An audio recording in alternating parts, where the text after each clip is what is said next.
સાબરકાંઠા જિલ્લામાંથી મહત્વના સમાચાર મળી રહ્યા છે તો સાબરકાંઠા પોલીસને મળી મોટી સફળતા।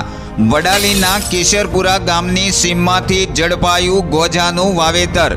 ખેતરમાં કરાયું હતું ગોજાનું મોટા પ્રમાણમાં વાવેતર, ત્યારે ખેતીની આડમાં કરાયું હતું મોટું વાવેતર।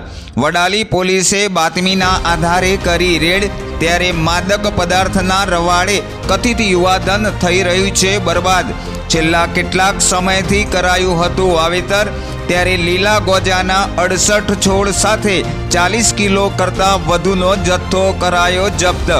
20 લાખ કરતાં વધુનો મુદ્દામાલ કરાયો જપ્ત।